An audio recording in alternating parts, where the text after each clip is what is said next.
दोस्तों, हमें अपने जीवन में कुछ न कुछ नया करते रहना चाहिए।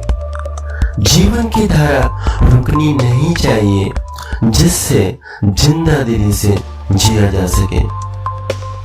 जितने भी प्रोफेशंस हैं, चाहे वह किसान हो, वैज्ञानिक हो, अध्यापक हो, विद्यार्थी हो, दुकानदार हो, बिजनेसमैन हो, राजनीतिज्ञ हो, कलाकार हो, कोई भी हो, सभी को अपने अपने कार्य क्षेत्र में समय समय पर नए नए इनोवेशंस करते रहना चाहिए।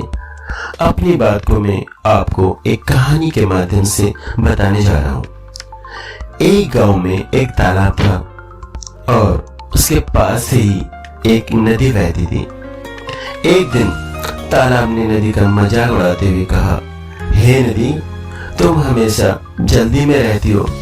तुम्हें इतनी जल्दी किस बात की रहती है? हमेशा दौड़ती ही रहती हो, आराम भी नहीं करती हो।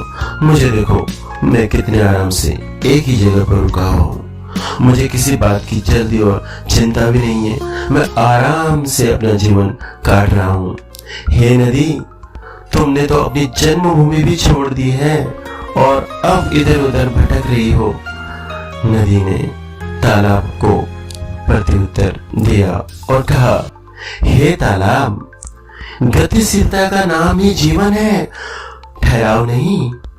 कुछ पाने के लिए कुछ खोना पड़ता है। मेरी आंखों में कुछ सपने हैं, उन्हें पूरा करने का जज्बा है।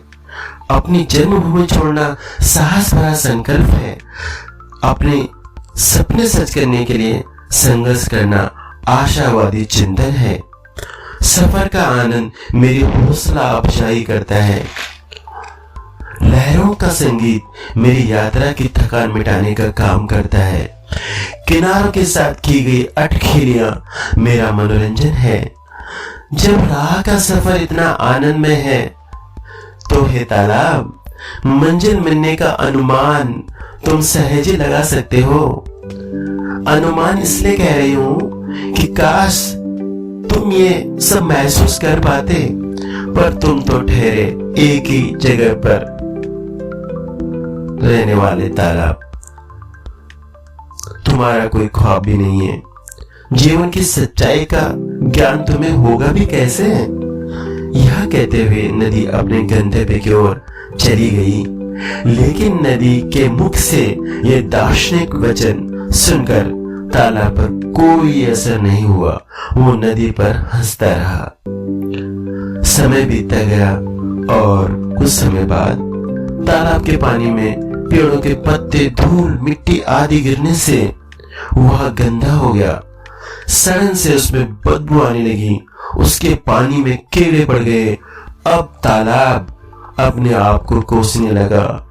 उसने नदी से कहा, हे नदी, देखो आज मेरी क्या हालत हो गई है। मैं दुर्गंध से भर गया हूं, लेकिन तुम्हारा जल तो आज भी स्वच्छ और निर्मल है। मेरा जल तो अब किसी काम का भी नहीं रहा। ऐसा लग रहा है जैसे कि मैं बीमारियों से ग्रसित हो गया हूं, लेकिन तुम अभी भी उसी गतिशीलता, ताजगी, स्फूर्ति और हौसलों के साथ बह रही हो। तालाब ने कहा, हे नदी, उस दिन तुम सही थी और मैं गलत।